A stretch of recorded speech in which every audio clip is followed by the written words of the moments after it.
Viva Voz, com Vera Magalhães.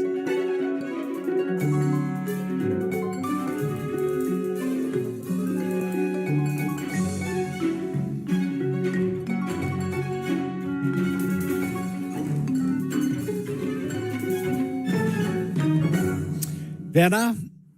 Boa tarde, boa semana, bom mês. Vocês já começaram o mês uniformizados aí, é isso? Isso aqui, ó, só no tom surtom. Todo mundo ali, uma coisa off-white, bege.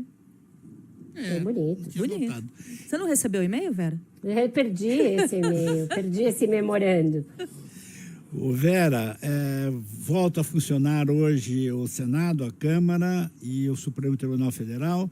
E no que a gente tem muito assunto rolando, muito assunto, mas o que você chamaria atenção? O que a gente deveria prestar mais atenção, Vera? Sardenberg, agora às 14h é aberto o ano judiciário, vão estar lá o Lula, os presidentes das duas casas do Congresso, e o ministro Edson Fachin pediu ali para todos os ministros estarem presentes. Portanto, ele vai querer dar recados importantes na abertura do ano do judiciário.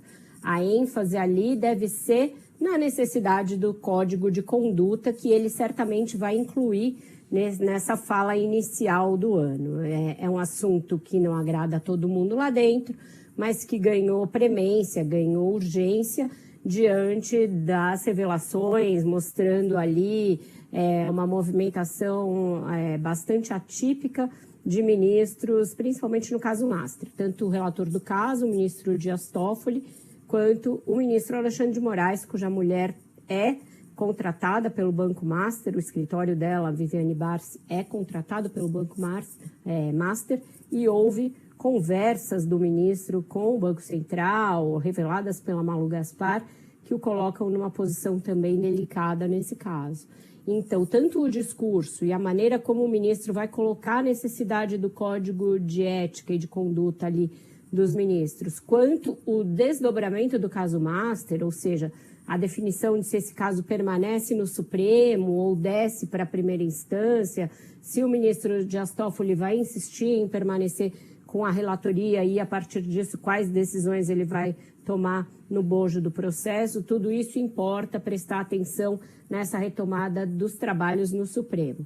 E aí, passada 1 hora, tem a abertura do ano do Legislativo, que vai ser hoje também, lá na Câmara e no Senado, e cada uma das casas com a sua própria agenda nesse ano eleitoral. E é um ano curto, como a gente sabe, só o primeiro semestre tem trabalho para fazer, e o presidente da Câmara, Hugo Motta, muito focado em colocar para andar a pauta da segurança. Ele tem lá a PEC da segurança, que sofreu muitas alterações, e o projeto de lei antifacções, que foi deixado de um jeito na Câmara, foi para o Senado, alguma coisa do projeto original do governo foi restabelecida, mas agora voltou para a Câmara e tem ali uma disputa por esse projeto e pela PEC entre o governo, portanto uma disputa entre a diretriz do governo e a diretriz do PT e a da oposição, a da direita, que é mais restritiva, mais punitivista e, portanto, contraria ali alguns dos dogmas da esquerda nessa área da segurança pública. E o que você vê na questão lá de vetos do presidente Lula? Deverá ser derrubado o veto principal que tem para ser analisado, que é o da questão da dosimetria das penas para o 8 de janeiro e para a trama golpista. A discussão está entre derrubada de todos os vetos que o presidente interpôs nesse projeto ou manutenção de alguma coisa, buscar um meio do caminho. O Lula vai tentar que seja buscado um meio do caminho. Ele deve fazer uma reunião com Davi Alcolumbre e com Hugo Motta nos próximos dias para tratar de várias coisas. Tratar de veto, tratar da questão também das emendas, né? Porque outro veto polêmico diz respeito ao aumento do valor das emendas no orçamento e também para tratar da nova articulação política, porque a ministra Gleisi Hoffmann está de saída do governo e vai ficar no lugar dela um técnico do segundo escalão, que nunca foi deputado, nunca foi senador, portanto tem menos acesso e menos traquejo para lidar com os presidentes das duas casas. Então vai exigir que o Lula faça mais pessoalmente esse meio de campo. Ele vai tentar discutir os vetos e tentar arrancar a manutenção de alguma coisa nesse encontro com o Alcolumbre e o Hugo Mota. Mas ninguém acha que seja possível. A questão deve ser judicializada de novo, principalmente em se tratando da questão da dosimetria das penas. É isso que eu ia te perguntar, Vera. Não necessariamente se cair o veto, vira lei imediatamente. Ainda deve ter um questionamento aí, da questão deve ser judicializada, como você disse. Essa questão das penas do Bolsonaro e dos demais condenados na trama golpista é uma judicialização líquida e certa. Ela já está contratada.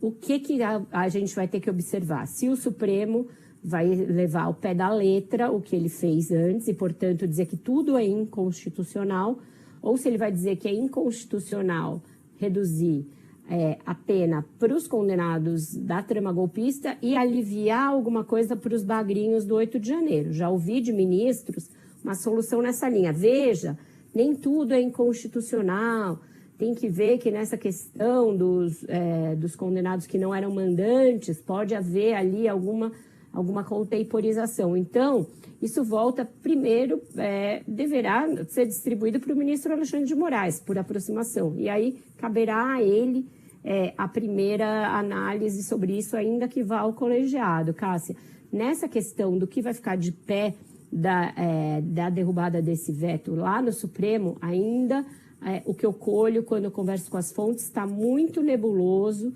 ninguém crava qual seria a solução. Vera Magalhães, obrigado, Vera. Até amanhã aqui no CBN Brasil, até mais tarde no Ponto Final. Até lá, um ótimo jornal para vocês. Até mais.